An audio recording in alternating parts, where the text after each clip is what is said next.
Hi friends, मैं आकांक्षा शर्मा जी की with आकांक्षा में आपका स्वागत करती हूँ। एक मिनट। आज हम करने वाले हैं पटवारी और ग्रुप 2-4 के लिए हम 2500 प्रश्न कर रहे थे प्रबंधन के, जिसमें हमारे 30 प्रश्न हो चुके थे। आगे के प्रश्न हम आज करेंगे। ये 2500 प्रश्नों का संग्रह है। ये हमारा भाग 2 है। भाग 1 की लिंक मैं आपको डिस्क्रिप्शन बॉक्स और कमेंट बॉक्स में डाल दूंगी। साथ ही प्रबंधन नाम से एक प्लेलिस्ट भी बना दूंगी, तो आप वहां से इसके पूरे क्वेश्चन देख सकते हैं। इसके बाहर एक भी प्रबंधन का वस्तुनिष्ठ नहीं जाएगा, ये मेरी गारंटी है। पहला क्वेश्चन है, शीर्ष प्रबंधन स्तर पर खाली स्थान को विक्रय करने के लिए और मार्केटिंग सूचना प्रणाली का समर्थन करता है। शीर्ष प्रबंधन स्तर पर मतलब शीर्ष प्रबंधन स्तर मतलब जो सबसे ऊपर का स्तर होता है, वहां पर विक्रय और मार्केटिंग सूचना प्रणाली को मतलब विक्रय करने को और मार्केट की सूचना देने को, इस प्रणाली को समर्थन कौन करता है? डीलर के लिए प्रोत्साहन योजनाएं, जो डीलर है जो डील करता है उसके लिए प्रोत्साहन योजनाएं बनाई जाए, तो क्या वो सूचना प्रणाली को समर्थन करेगा? विज्ञापन करेंगे या मूल्य निर्धारण या बाजार अनुसंधान? तो बाजार अनुसंधान एक ऐसा स्तर है जो शीर्ष प्रबंधन स्तर मतलब सबसे ऊपर बाजार अनुसंधान जो है वो विक्रय और मार्केटिंग सूचना प्रणाली को समर्थन करता है। मतलब मार्केटिंग में कौन सी चीज़ आ रही है, कौन सी चीज़ ज़्यादा पॉपुलर है, कौन सी चीज़ ज़्यादा बिक रही है, तो ये चीज़ों को सबको उच्च प्रबंधन स्तर पर कौन बताता है? बाजार अनुसंधान बताता है। कौन बताता है? बाजार अनुसंधान जो है ये बताता है। अगला क्वेश्चन है, चालू परिसंपत्ति का एक उदाहरण है। चालू परिसंपत्ति क्या होता है? जो करंट में जो चल रही है, जैसे कि तालिका माल सूची, सुनाम मतलब गुडविल, इमारत मतलब बिल्डिंग तो स्थिर है, भूमि लैंड तो ना बिल्डिंग होगा ना लैंड होगा ना सुनाम होगा। तालिका मतलब माल सूची। करंट एसेट से वर्तमान में एक करंट एसेट है, जो भी माल सूची रहती है, मालों की जो सूची तैयार जो आइटम रहता है उसकी जो सूची रहती है वो एक चालू संपत्ति है, क्योंकि उसी माल को आप विक्रय करेंगे, वही फिर दूसरी जगह पे जाएगा, उसी से पैसा आएगा, पैसे से फिर अगली चीज़ बनेगी, तो वो सब चीज़ें काय में आ जाएगी? चालू परिसंपत्ति में। तो माल सूची या इन्वेंटरी क्या है? एक चालू परिसंपत्ति है, करंट एसेट। अगला क्वेश्चन है, वित्तीय विवरणों को मुख्य रूप से किसके लिए तैयार किया जाता है?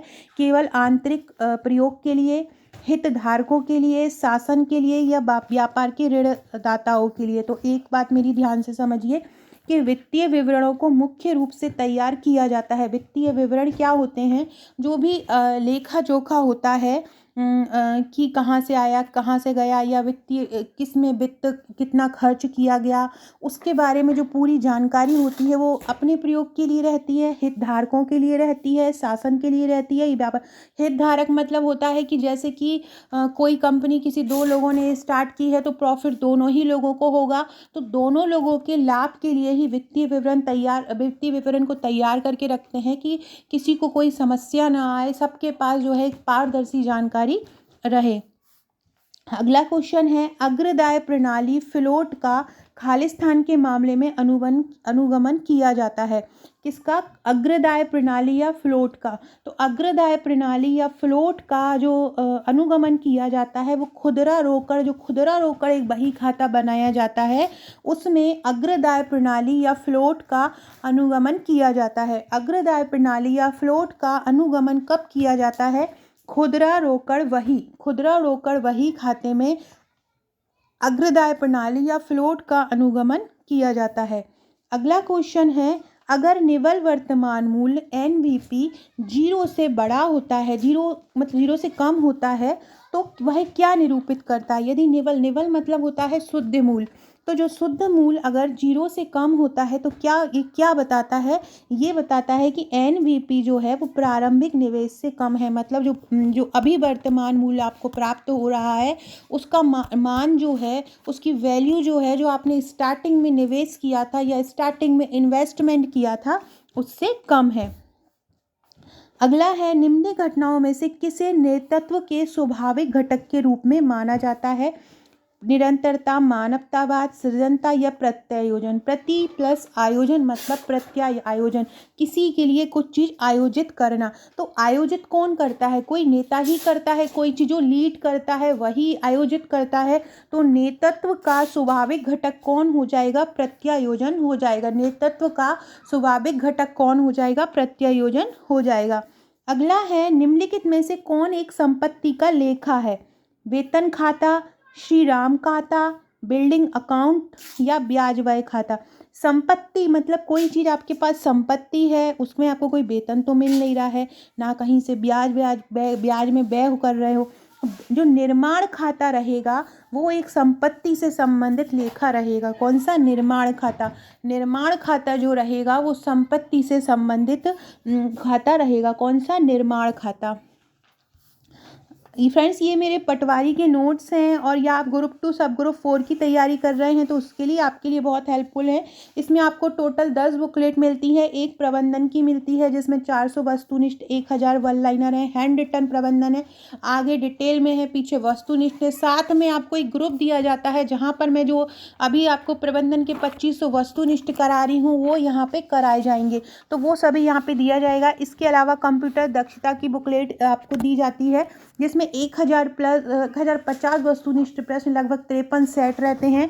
गणित तर्क शक्ति वॉल्यूम 3 में आपको दिया गया, बहुत सारे प्रैक्टिस सेट आपको मिलेंगे। हिंदी की बुकलेट मिलेगी 1000 वन लाइनर की। मध्य प्रदेश की मिलेगी पूरा हैंड रिटन, भारत मध्य प्रदेश की योजनाएं, करंट अफेयर्स, वन सर्वेक्षण, वन नीति आपको दिया जाएगी। व्यापम की परीक्षाओं में बार बार पूछे जाने वाले प्रश्न, सामान्य विज्ञान के 3000 प्रश्न, सामान्य ज्ञान के, इसके अलावा सामान्य अंग्रेजी जो टिक के साथ, ये सभी आपको दिए जाएंगे। ये इन सब का रेट जो है 2199 है। 2199 में आप भारत में कहीं भी रहते हो आपके पास ये डिलीवर हो जाएगा। बहुत ही महत्वपूर्ण है ये। और इसके साथ दिया जाता है आपको एक रामबाण ग्रुप। ये जो ग्रुप है ये आपके नोट्स से भी ज़्यादा इम्पोर्टेंट है क्योंकि नोट्स आपको पढ़ना पड़ेगा, बुक उठानी पड़ेगी। हम ग्रुप में हर सुबह दोपहर शाम ऐसी चीज़ें प्रोवाइड कराते हैं जो कि आना ही है और वो तुरंत की तुरंत आपको एक याद हो जाती है। तो ग्रुप आपके लिए कोचिंग का काम करता है। तो ये सभी चीज़ें आपको 2199 में मिलती हैं। भारत में कहीं भी रहते हो आपके पास डिलीवर हो जाएगी। जैसे ही आप पेमेंट करते हैं आपको ग्रुप से जोड़ लिया जाएगा और वहाँ आपकी तैयारी करवाई जाएगी। पूरे बहुत सरल तरीके से नोट्स तैयार किए गए हैं। चलिए अब हम अगला क्वेश्चन स्टार्ट करते हैं। 38वां क्वेश्चन है, खालिस्तान एक पूरे संगठन के लिए बड़े फैसले लेने के लिए जिम्मेदार है। बहुत इंपॉर्टेंट क्वेश्चन है और बहुत सरल भी है। सबसे पहला है शीर्ष प्रबंधक ऑप्शन, दूसरा है विभाग के प्रमुख, तीसरा है पर्यवेक्षक और चौथा है कनिष्ठ अधिकारी। कनिष्ठ मतलब होता है छोटा। तो जो आपको दिख रहा होगा ऊपर के दोनों में से आपका आंसर हो सकता है विभाग का प्रमुख लेगा कोई भी निर्णय या शीर्ष प्रबंधक लेगा। तो कोई भी जो निर्णय लिया जाता है प्रबंधन के अंतर्गत वो शीर्ष प्रबंधक के द्वारा ही लिया जाता है। तो आपका आंसर क्या हो जाएगा? पहला आपका आंसर सही हो जाएगा। अगला है बैड डेब्ट्स मतलब बुरे ऋण। बुरा ऋण क्या प्रदर्शित करता है? बुरा ऋण क्या बताता है? तो बुरा ऋण ये बताता है कि लाभ और हानि खाते के डेबिट पक्ष में है। डेबिट पक्ष मतलब होता है खर्चा ज़्यादा हो रहा है, पैसा कट रहा है। तो लाभ और हानि क्या है? खाते के डेबिट पक्ष में है। क्या बोल रहा है? लाभ और हानि खाते के डेबिट पक्ष में है। अगला क्वेश्चन है, कार्यशील पूंजी क्या इंगित करता है? कार्यशील पूंजी क्या इंगित करता है? तो कार्यशील पूंजी ये इंगित करता है कि व्यापार की दैनिक गतिविधियों के प्रबंधन के लिए आवश्यक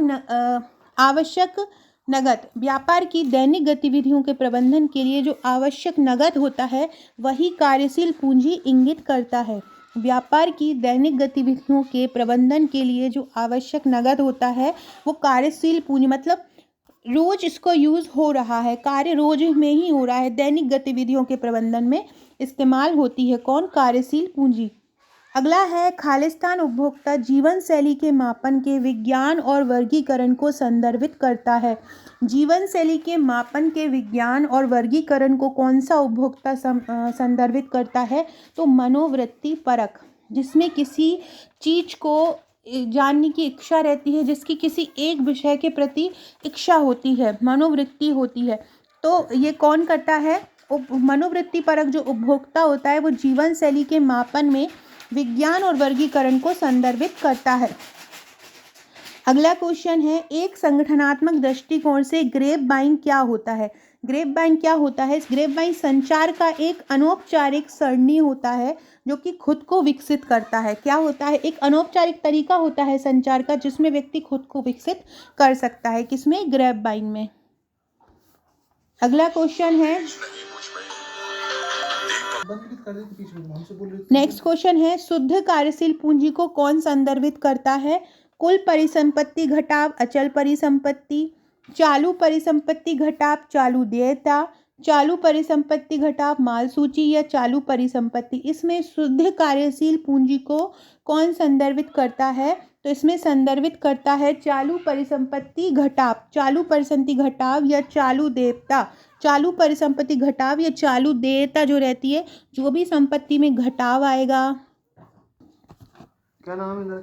शुद्ध कार्यशील पूंजी चालू परिसंपत्ति घटाव या चालू देयता जो होती है, जिसमें जो भी आपका एसेट्स होता है उसका मूल्य घट जाता है, या जो आपको पैसे देना पड़ता है जिससे आपके पास मूल्य घट जाता है, तो वो सभी शुद्ध कार्यशील पूंजी को संदर्भित करती हैं। शुद्ध कार्यशील पूंजी में हमेशा नेगेटिव ही आता है। अगला है, खालिस्तान अनौपचारिक संचार चैनल को संदर्भित करता है।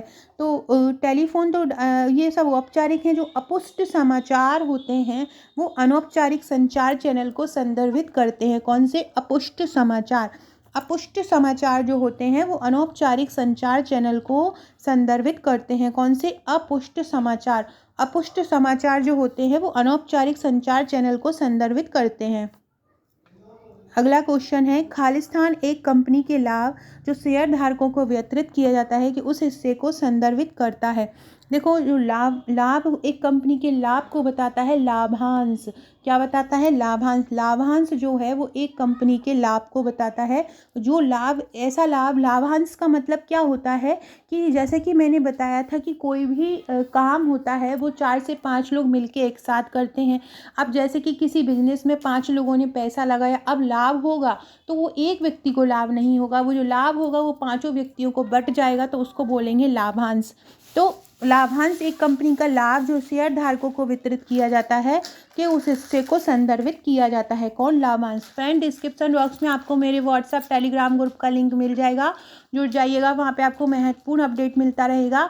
इसके अलावा अगर आपने आपका नंबर मुझे व्हाट्सएप पर सेव नहीं कराया है तो करा दीजिए। महत्वपूर्ण अपडेट मैं आपको 10 तारीख से देने वाली हूँ व्हाट्सएप के थ्रू, स्टेटस के थ्रू। वहाँ पे आपको महत्वपूर्ण क्वेश्चन ही याद होते जाएंगे। अगला क्वेश्चन है, खालिस्तान प्रस्तावित पूंजी परिव्यय और उसके वित्त पोषण के लिए दीर्घकालीन योजना को संदर्भित करता है। कौन करता है? तो प्रस्तावित पूंजी व्यय और उनके वित्त पोषण के लिए, कि जैसे कि कोई काम में आपने कोई पूंजी को प्रस्तावित किया हो कि इतने समय में इतनी पूंजी आएगी, इतना खर्च होगा और हमको इस योजना के लिए इतना पैसा इतना वित्त खर्च करना है, तो ये कौन संदर्भित करता है? तो ये पूंजी आय व्यय, पूंजी जितना भी पूंजी आया हो, जितना भी पूंजी गजाना हो, तो ये जब हम कोई भी प्रबंधन स्टार्ट करते हैं तो हम कितना कमा सकते हैं, कितना जा सकता है, तो ये सभी चीज़ों का मेन ध्यान रखता है। तो पूंजी आय व्यय एक प्रस्तावित पूंजी परिव्यय होता है और उनके वित्त पोषण के लिए दीर्घकालिक योजना को संदर्भित करता है। इसका उदाहरण है बजट।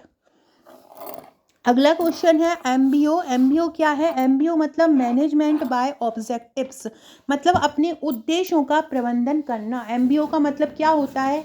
अपने उद्देश्य, जो भी उद्देश्य रहे होंगे उनका प्रबंधन करना। उद्देश्य आधारित प्रबंधन पद का उपयोग करने वाले सबसे पहले प्रबंधन कौन थे? Peter Drucker. Very very very very important question और वेरी इजी क्वेश्चन कि एमबीओ पद का उपयोग करने वाले सबसे पहले प्रबंधक या विचारक कौन थे? तो कौन थे? पीटर ड्रकर थे। उद्देश्य आधारित प्रबंधन का उपयोग करने वाले पहले प्रबंधक विचारक कौन थे? तो वो थे पीटर ड्रकर। कौन थे? पीटर ड्रकर थे। अगला है, तुलन पत्र में सुनाम खालिस्तान के रूप में प्रकट होती है। सुनाम जो होता है ऐसा होता है जो अमूर्त परिसंपत्ति रहती है। अमूर्त संपत्ति जो रहती है वो सुनाम के अंतर्गत आती है। तो अमूर्त परिसंपत्ति कौन हो जाएगी? सुनाम। सुनाम के रूप में कौन प्रकट होती है? अमूर्त परिसंपत्ति सुनाम के रूप में प्रकट होती है। अगला क्वेश्चन है, महत्व के आधार पर नियोजन कैसे हो सकते हैं। तो महत्व के आधार पर नियोजन दो प्रकार के हो सकते हैं, युक्तिपूर्ण और परिचालनात्मक। महत्व के आधार पर नियोजन कितने प्रकार के होते हैं, एक होता है युक्तिपूर्ण और एक होता है परिचालनात्मक। दो प्रकार के होते हैं महत्व के आधार पर। अगला क्वेश्चन है, व्यक्तिगत खातों और नकदी खातों का अनुरक्षण क्या कहलाता है। तो व्यक्तिगत खातों और नकदी खातों का अनुरक्षण क्या कहलाता है, सरल एकल प्रविष्टि पद्धति कहलाता है। व्यक्तिगत खातों और नकदी खातों का अनुरक्षण क्या कहलाता है, सरल एकल प्रविष्टि पद्धति कहलाता है। अगला क्वेश्चन है, इनमें से कौन एचआरएम गतिविधि होने के लिए अर्हता प्राप्त होती है। जिसमें जो एचआरएम की गतिविधियों को कर सकता है कौन होता है। तो कर्मचारी उत्पादकता में सुधार के क्रम में नौकरी विशिष्ट प्रशिक्षण प्रदान करना, संगठन के विकास के लिए महत्वपूर्ण निष्पादन के प्रकार और स्तर को निर्धारित करना, प्रतिपूर्ति नीति का व्यवस्थापन करना, लागत अनुकूलन करने के लिए कर्मचारी व्यवस्था का निर्धारण करना। तो ये जो लागत अनुकूलन के लिए कर्मचारी व्यवस्था है, ये तो छोटे छोटे एम्प्लॉय जो होते हैं कितने कर्मचारी लाना, ये सभी एचआर का काम नहीं होता है। संगठन के विकास के लिए वो ज़्यादा से ज़्यादा स्तर निर्धारित, अच्छे से अच्छा स्तर निर्धारित करना, निष्पादन का प्रकार निर्धारित करना, ये एचआरएम गतिविधि के अंतर्गत आता है। अगला है, असतत पहलों को संदर्भित करती है जिनका उद्देश्य निश्चित समय सीमा में मौलिक पुनर्रूपांकन और बेहतर कार्य करने की प्रक्रिया को प्राप्त करना है। तो असतत पहल को संदर्भित कौन करता है, तो ये करता है पुनः इंजीनियरिंग या पुनः अभियांत्रिकी। बुद्धिमत्ता से क्या तात्पर्य होता है, ज्ञान की उच्चोपाधि, आत्मविश्वास दिखना, उपलब्धि की उच्च इच्छा या दूरदर्शिता का सृजन। तो बुद्धिमत्ता मतलब है आप दूर की चीज़ों को भी अच्छे से देख सकते हैं, समस्याओं को हल कर सकते हैं और बड़ी मात्रा में जानकारी की व्याख्या करना। तो बुद्धिमत्ता का मतलब हो जाएगा दूरदर्शिता का सृजन, समस्याओं को हल करना। फ्रेंड्स, ये वाला वीडियो खत्म होने के बाद आज मैं रात को भी बहुत इंपॉर्टेंट वीडियो आपको अंग्रेजी का लाने वाली हूँ, तो रात को वो वीडियो भी ज़रूर देखिएगा क्योंकि बहुत इंपॉर्टेंट है और शायद एक बीच में कंप्यूटर का भी लेके आऊँ। और ये प्रबंधन का हमारा चल ही रहा है, 2500 के 2500 प्रश्न पूरे कर लेंगे तो कोई भी प्रश्न आपका बाहर नहीं जाएगा। इसकी PDF पटवारी के पेड ग्रुप में दे दूँगी जो कि आपको नोट्स के साथ मिला होगा। वह प्रबंधक जो लोगों को उच्च निष्पादन के स्तर को प्राप्त करने के लिए प्रेरित करता है वह किस चीज़ में अच्छा कहलाता है। तो जो लोगों को उच्च निष्पादन के स्तर को प्राप्त करने के लिए प्रेरित करता है वो नेतृत्व करने में मतलब किसी को अच्छे से प्रेरित कर पा रहा है, लीड कर पा रहा है, तो वो कौन सा कहलाता है, किस में श्रेष्ठ होगा, किस में अच्छा होगा, नेतृत्व करने में अच्छा होगा। अगला है, एक अनुपयुक्त उम्मीदवारों को अस्वीकृत करने पर एक संगठक को किस प्रकार के परिणाम का सामना करना पड़ेगा। एक अनुपयुक्त उम्मीदवार को अस्वीकृत करने पर एक संगठक को सकारात्मक परिणाम का या सकारात्मक प्रभाव का सामना करना पड़ेगा। एक अनुपयुक्त उम्मीदवार को अस्वीकृत करने पर एक संगठन को सकारात्मक प्रभाव का सामना करना पड़ेगा। तो फ्रेंड्स, ये थे हमारे आज के 25 क्वेश्चन, ये जो कि कंप्लीट हो गए हैं। वीडियो अच्छा लगे तो लाइक शेयर सब्सक्राइब जरूर कीजिएगा। इसका नेक्स्ट पार्ट में नेक्स्ट वीडियो में लिख के आऊँगी। Okay friends, thank you.